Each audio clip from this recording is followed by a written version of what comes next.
Hello, and welcome to the podcast Celebrating Differences. This is your host, Preston, Tyree, and this is episode 91, and I'll be talking with Peggy, who is transitioning through life and has a great story to tell. Please subscribe down below, and let's go listen to what Peggy has to say.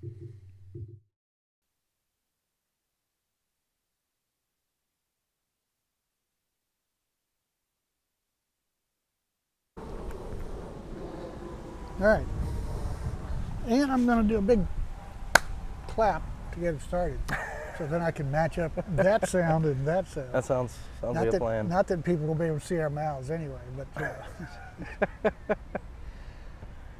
so thank you for coming. Really appreciate it, Peggy. My pleasure, Ty. Yeah. Of course. You know, this was interesting. I met Peggy.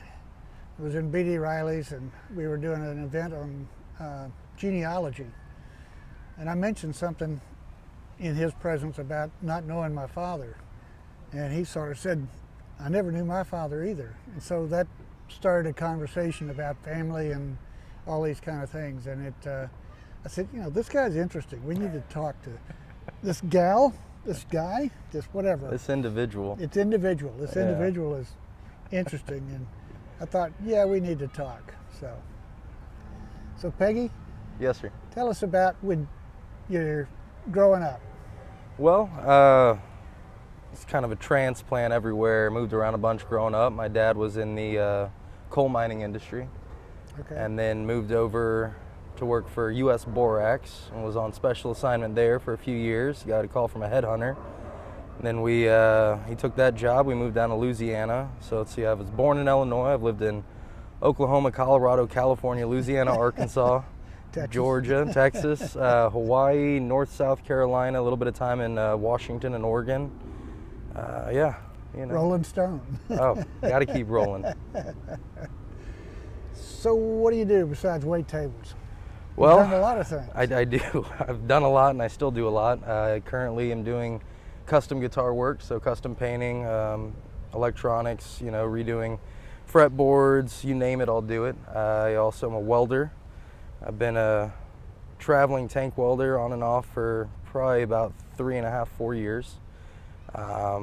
Prior to that, I've done chalk mining in Georgia. I've worked in call centers, grocery stores, managed and run restaurants and kitchens, bars, done roofing, I've done wood flooring, I've done concrete laying, mason work, you name it, I've pretty much done it. Yeah. You know, I laugh with the group I'm with, older group, yes. And I say, when you get old, you've done some stuff. Hell, you're not old yet, you've done some stuff. I feel like I've lived more than a few lives. Yeah. I'm very fortunate. So how old are you? I'm 30 years old right now. 30 years old, okay. Yes, sir. So you were born when I was 50. Yeah, 93. Okay. Yes, sir. Yeah, all right. And lots of different states. Yes. What's the favorite job you've ever had? Oof. Favorite job, I would have to say, is I was working a hunt camp in Georgia right before hunting season came on. So I was in charge of making sure the plots and all the feed were good and the lanes were cleared, and of course we were trapping bobcat and hog, things of that nature to make sure, you know, it was just deer out there. But I enjoyed that a heck of a lot. It was nice, you know, get up every morning about 4 a.m., get out to the land and the property, and I'd go into my boss's gun room and I would pick, you know, a pistol and a rifle for the day, and that's what I would run with, and I'd check all the traps, and it was just a hoot, you know, the day was to myself. Wow. Yeah. Yeah. You were out in the woods. Oh yeah. Yeah. For months. It was great. And when was that? Oh shoot. That would have probably been when I was 17, 18, 19, so maybe, what was that, 11 years ago? Okay. Yeah. 15, 18, 19. Long time ago. Yeah. Yeah. So you said something about your dad. Now I assume that's your stepdad? No, so I was adopted at birth. Okay, your adopted dad. Yes, so the guy who raised me, him and his wife, my mother, Okay. you know, Right. they picked me up from Illinois, And I knew nothing until I was 7 years old when my sister told me I was adopted at birth. Well, she was as well, and so was my father. I mean, there's a whole lineage of adopted people. But I always would ask my parents, you know, hey, I know I'm adopted. What does that mean? You know, who were my biological parents? I was worried about, you know, things like medical history. Sure. You know, and then also wanting to know my bloodline, where I came from, you know, what my people were once about. And they never would tell me, oh, well, when you're older. Oh, we'll tell you when you're 18. 18 birthday comes along. Ah, we'll tell you when you're 19, you know, and that just kept going. Well, one day I was in my father's office, and I was cleaning some guns for us, and I noticed that there was a manila envelope with my name on it. Well, it's got my name, that's my property. So I went ahead and opened it up, and sure as heck, there was all the documentation of my adoption. So I went ahead and found my biological mother on Facebook, and I messaged her. I waited probably about 2 weeks until she got the courage to message me back. When she did, we started, you know, trying to form a relationship and catch up after, oh shoot, this would have been 21, 22 years. Yeah. Well, there was nothing about my father. And so once I got to know her and, you know, we had built a bond, I went ahead and headed out to Illinois to go and see her. Spent about 3 months with her, my younger half brother, my older half brother, which she had kept, all different fathers, and she had married into a family. Well, like I said, I was out there for about 3 months and kept pestering her to tell me who was my biological father, and she didn't until I left. I guess, you know, she needed that space or whatnot. Well, I searched, so this would have been, I went out there when I was about 23, 24, 25. I'd been searching for him for about 5 years until maybe about a month and a half ago, I got in contact with his oldest daughter. Oh, wow. She connected me to him, and he and I have been on and off messaging on Facebook, and I went out a couple weekends ago and met him. Man of very little words. He maybe said a paragraph to me. But it was nice nonetheless to get somewhat of a closure, you know, that I've needed for the last 30 years, or I guess, you know, 23 since I had found out. Yeah. So. Oh, that's fantastic. Yeah, it was a grand time. I'm very fortunate I was able to do so and able to kind of build somewhat of a relationship with both my biological mother and my biological father. Has that settled some things for you? Oh, without a doubt. Without a doubt. It's one of those big mind kind of what the hell just happened things. You know, getting in contact with them, of course, and then meeting them in person. And it sounds odd, but just a hug from them, it was like I knew them my whole life, you know. So it was a grand, extraordinary, delightful time to be able to reconnect with them, which oddly enough, my biological father didn't know that I was alive or existed until I got in contact with him. He had been told that I was aborted, so. Oh, wow. Yeah, it's been a crazy ride. Wow.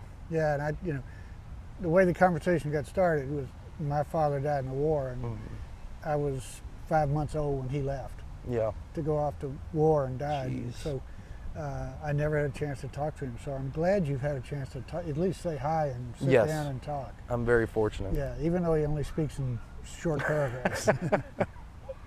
Yeah. It's definitely an odd feeling meeting someone that you have a connection with that you haven't ever met. Yeah. You know, and 30 years, it's odd is not a good enough word. Yeah. Right. Yeah. So where do you go from here, Peggy?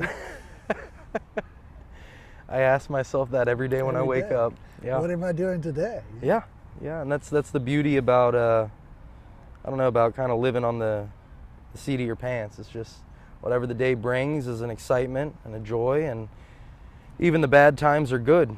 You know, they give us a good spot in reference in regards to our happiness. You know, without the rain, we wouldn't appreciate a sunny day. Okay. But I get the impression that whatever happens, you're going to deal with it. Yeah. You may not be happy about it, but you will deal with it. I'm very headstrong. Yeah. Okay. Very stubborn. Okay. Well, I wanted to say how much I appreciated. We had an appointment at 3:30 It's 3:25, the phone rings, and it's you saying, I'm stuck in traffic, I'm not going to be there on time, but I will be there. And you didn't have to do that. You know, you could have showed up 5 minutes late. Wow, but you took the time in traffic to call and say, I'm going to be late. Well, that's just the way I was raised. You know, your time's important just like mine. And I hate making people wait because I hate waiting. Yeah, okay. I'm with you. Right. I get everywhere early. Yeah. Oh yes, Yeah. oh yes. An hour to work early, and then usually stay a few minutes late. You know, that's how I've always been. Every job I've ever had since I was 15. You know, one of the things that they've found in the blue zones, which are the zones where people live a long time, Yes, sir. is that people leave 15 minutes early for appointments. That's They it. leave 15 minutes early for everything. Yeah. And it's so the stress, they reduce the amount of stress they live under that way. And I thought that was, you know, I've been doing it all my life for Yeah. different reasons, but I thought, yeah, okay, that makes a lot of sense. Well, it's also a sign of respect. That's know? my opinion. You know, you said you wanted to meet at 10 o'clock. I should be there at 10 o'clock, not 10:20. Oh, without a doubt. Yeah. No, it shows a lack of professionalism. It shows a lack of respect. It shows a lack of discipline. And that, you know, you can tell a lot by somebody just by seeing the lack of those three things. That's probably not somebody I want to be around. Not for very long. Yeah. You know, So yeah, I've got a friend that kids me all the time. He says, "You're always on time." You know, like, okay. You know, we're supposed to be. what, that's what it is. That's what on time means. Yeah. Oh, yes. Anyway, yeah. Enough of that stuff. So you've done lots of different jobs. Yes, sir. We've talked about your favorite, out in the woods by yourself. Oh, yes. What's your least favorite? Waiting on old people at the bar, right? No. I do enjoy good conversations, and old people tend to have good conversations. I say my worst job I ever held, I was a factory worker for probably about 10, 11 months out there in Sealy, Texas. And I've got the utmost respect for factory workers, right? They go into the same job, the same time, every day. They know exactly what they're going to do. There's no change. There's no creativity. And that's what ultimately killed the cat with me is I can't do the same thing every day. That's one of the beauties about bartending or, you know, welding, as long as you're not in an assembly line, of course. Yeah. You know, anything in the service industry or anything that's constantly changing, it keeps my attention, it keeps my focus, it makes me want to, you know, what else could we do? How could we be more efficient? You know, okay, this new, you know, cog in the machine just showed up. What's the best way to get this greased, oiled, and running correctly? That kind of stuff fascinates me, and I think that's probably my motivation in life. Okay. Yes, sir. Figure it out. Yeah. Yeah. So have you ever done any pipeline welding? No, not technically. We did run a lot of pipe on the tanks. Yeah, so but I would think the tank welding is similar. very similar. So tank welders and pipeline welders are the two highest paid because they're so very similar when it comes into the welding world outside of underwater welding. Okay. The reason I didn't go that route is your life expectancy is cut to 40 years of age. Now, yeah, you're making, you know, $500,000 in 3 months, and you're only working 6 months out of the year. But I'd rather have my time on this earth, Yeah. you know. Yeah. But a lot of different kind of welding, a lot of different places. You know, I welded all over Texas, California, Oregon, Washington. And I've had opportunities elsewhere outside the country to weld, and some of them I took, some of them I didn't. Can't really get into all that information. And we're not going to talk about working in Hawaii, right? No, we can't. Okay. Legally, I can't disclose that information. Okay. So welding overseas has got to be interesting. And it's sort of an aside, my wife's adopted grandson Okay. is turning 18 in 4 days, Right 5 on. days. Is just finishing up his welding school down in Houston. Which school is it? If you know some names, I might be able to tell Well, you. you've but got it's- Arc Labs, you've got Tulsa Welding School, You've got welding schools that are involved with some of the community colleges. You also have precision welding. This is, I think it may be precision. Okay, so my buddy I trained under at Arc Labs is the owner of Precision Welding. Cool, He is one of the best welders in the world. Well, this guy he was adopted at 2 months from Guatemala. Okay. He's indigenous. Yes, sir. And he's about 5 feet tall. And you get a picture of him just by himself, and he looks like an adult, you know. Okay. He's 18, he looks like this old man and everything. And then you realize he's 5 feet tall. Oh, jeez. Well, I tell you that a lot of companies will like a small welder. Yeah, I bet he could get in a place that nobody else That's can. exactly right. Especially so in those tanks, they have what they call pontoons for the floaters, right?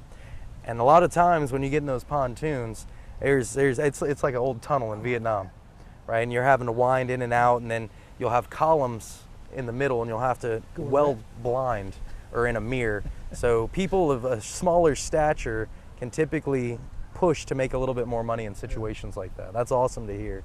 Well, he's excited about it. He did all his school was homeschooling.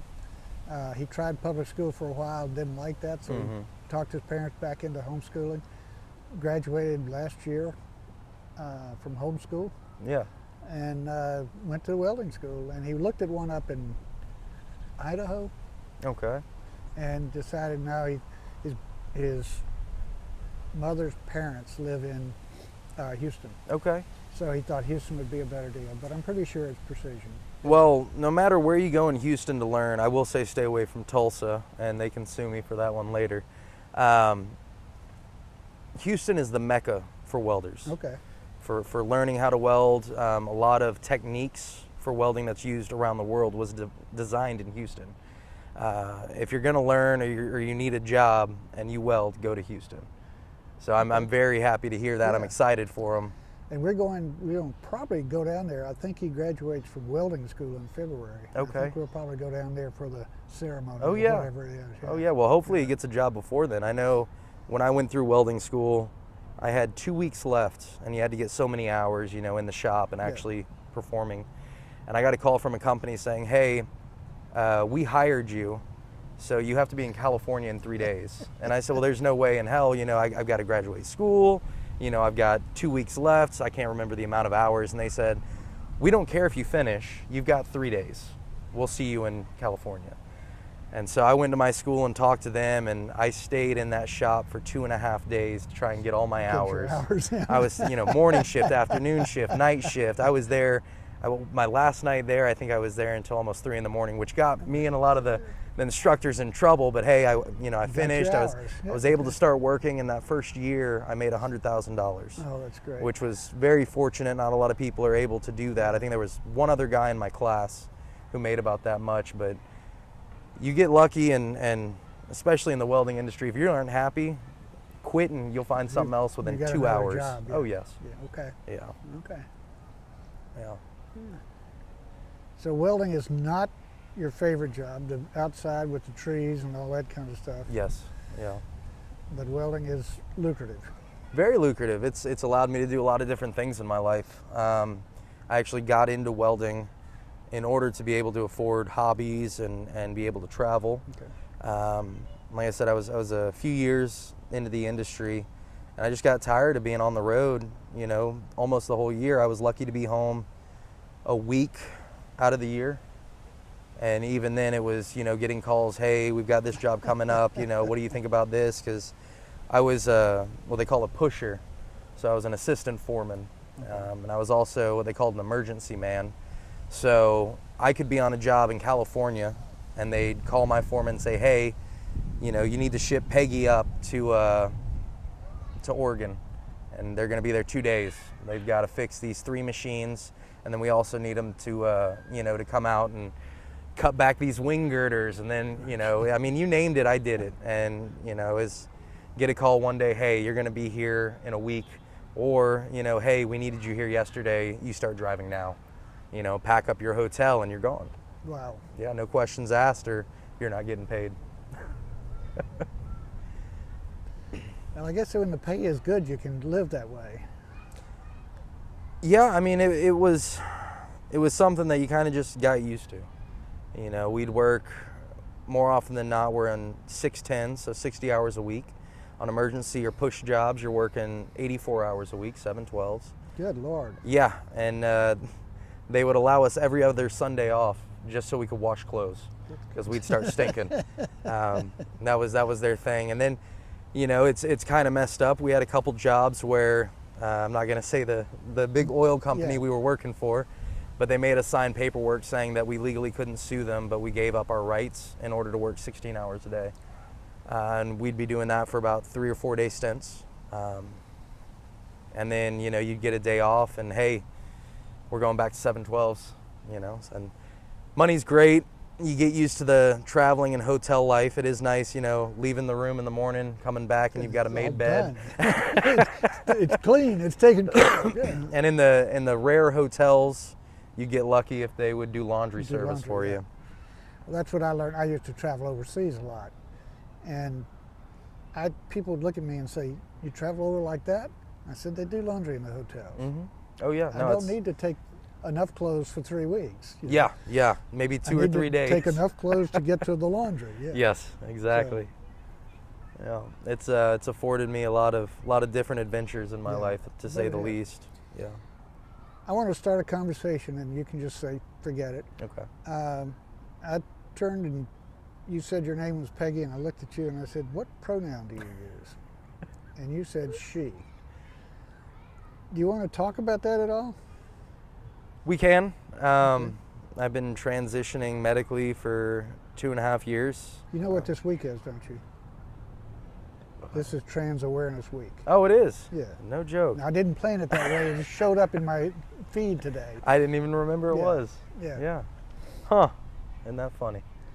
Well, no, it's something that I had been wanting to do since I was about 15.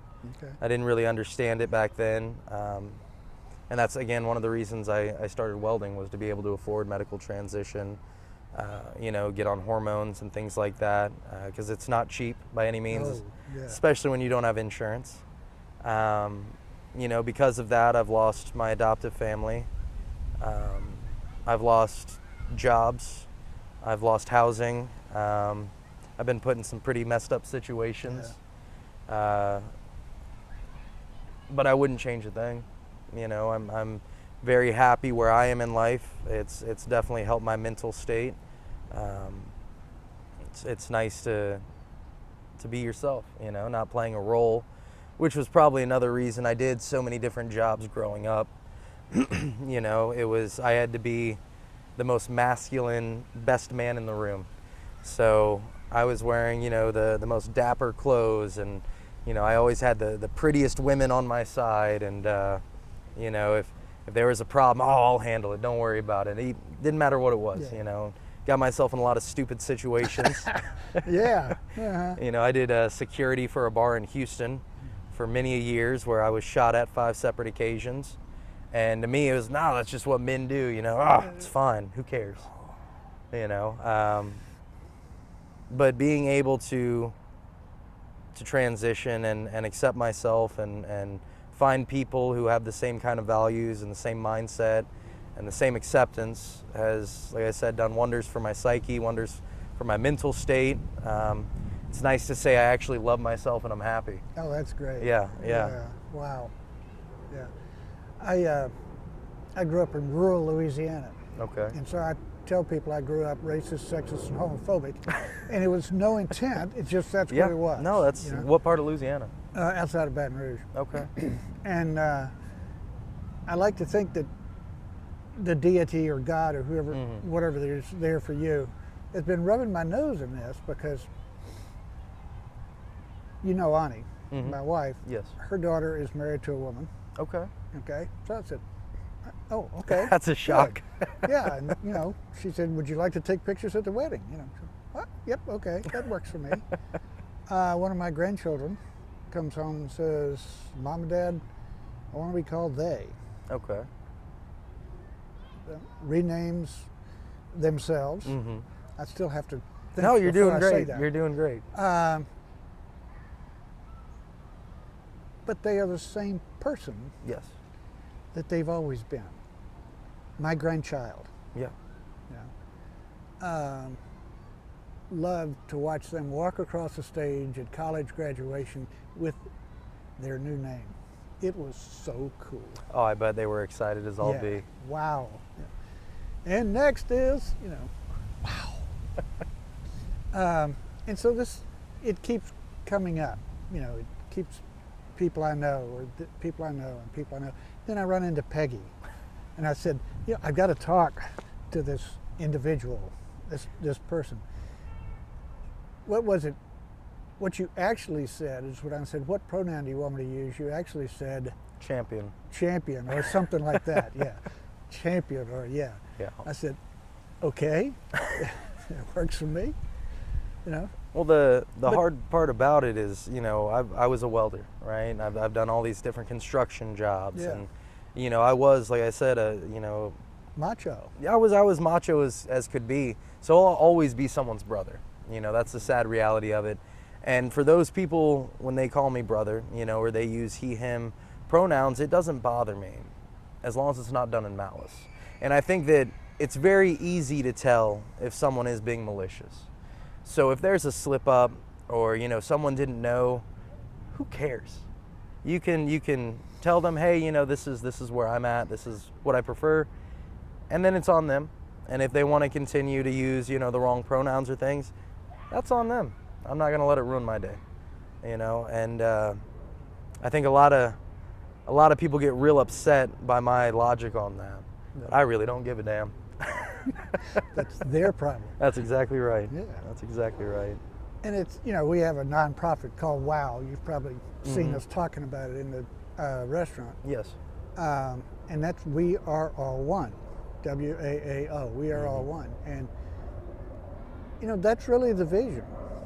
Well, that's what it is. We are, and, diversity is the driving force in nature. Yes. Look at the leaves on the trees. Every one of those leaves is different. Well, why can't we live with all the people being different? We are one, but we are unique individuals. You are a unique and special individual that's never been here before, never be here again, and the world wouldn't be the same without you. Oh, well, I don't know if I agree with the world wouldn't be the same. I think it might be a little better. It may be, maybe better, maybe worse, but it wouldn't be the same. And that's what Yes. the vision is. We're all part of the whole. Well, I think we could get back to that because it once was like that. I think that right now with the political state, with the state the world's in, the warring factions, it's all to keep us blinded, keep the wool over our eyes. Because if we realized and actually knew we were all one, they couldn't stop us. No one could.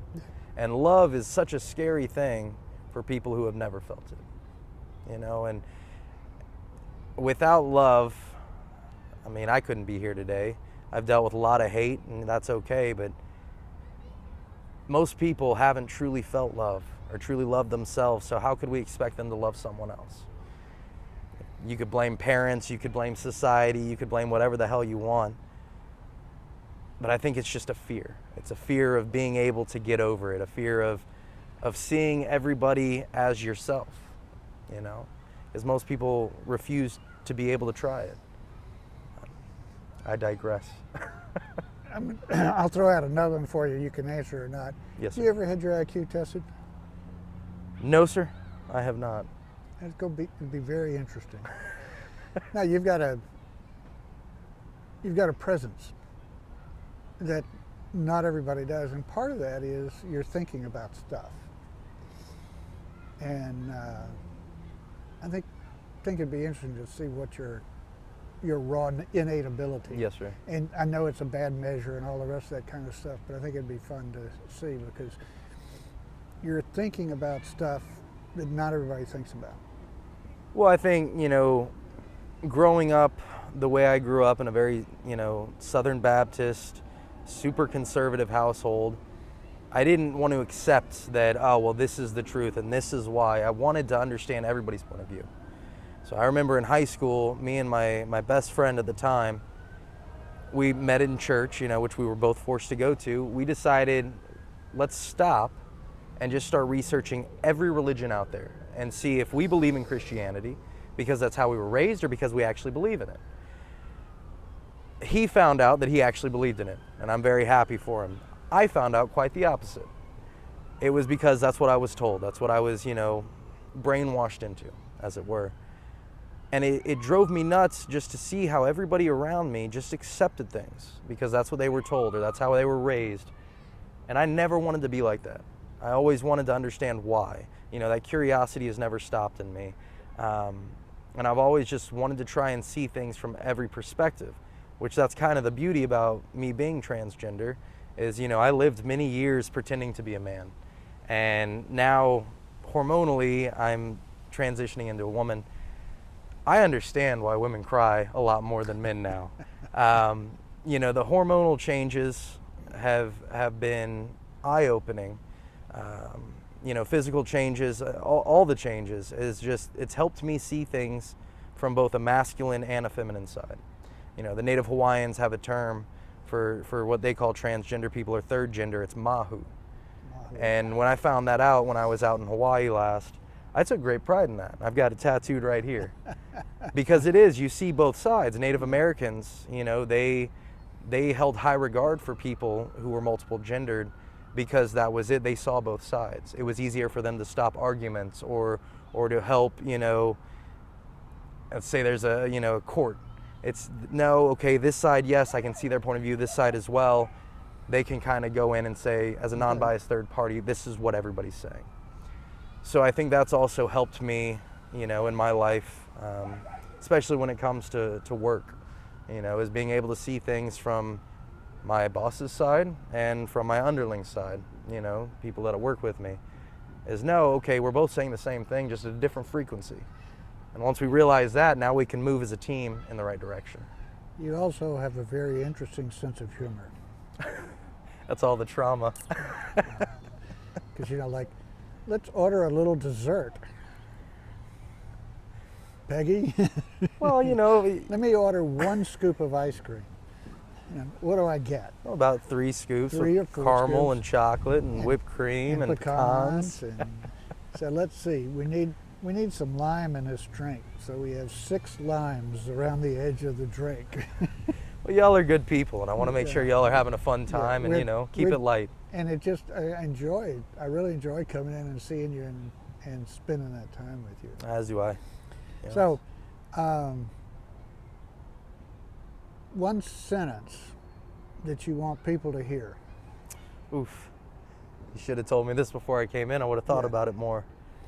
One sentence I want people to hear. That's a tough one. Well, then let me ask you an easy one. We've heard a lot about what you're doing for yourself, the work you've done and all that kind of stuff. What are you doing for everybody else? What are you doing for the rest of the world? I'm trying to love my neighbor, and not in the biblical sense. I'm trying to genuinely see everyone I meet as a part of me, as a part of the collective of the universe. We are all one, legitimately.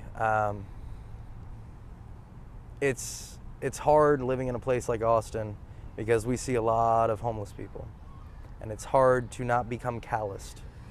And a lot of people are going to choose to be on drugs. A lot of people, it's just a bad situation. They got screwed over.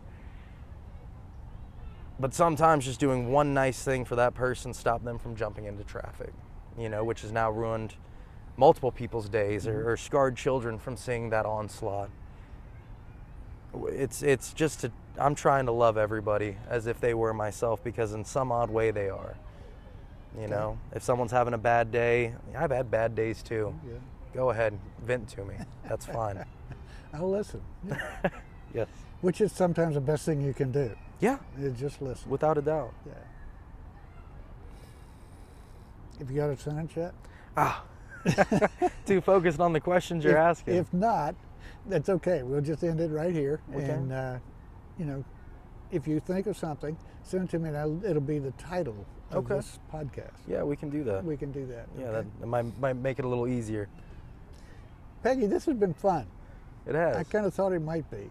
You're an interesting person, and it's yeah, I was looking forward to this. And you kept putting me off, and I thought, he's going to back out. And no, you finally said, yes, I'll do it. And I was very pleased. Thank you. Well, no, it's always a good time conversing with you, and I had been putting it off. I'd been dealing with a lot of other outside forces, but I'm happy I had the time today to be able to stop by and rock this out. Good. We'll close it off right here.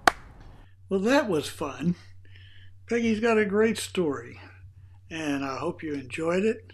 Make sure you subscribe to our podcast, and we'll send you notice whenever we post a new one. So that's the end of episode 91, Peggy, Transitioning Through Life. Remember, this podcast is an initiative of WAAO, Inc., a nonprofit located in Austin, Texas, and chartered to foster community. Thanks for listening.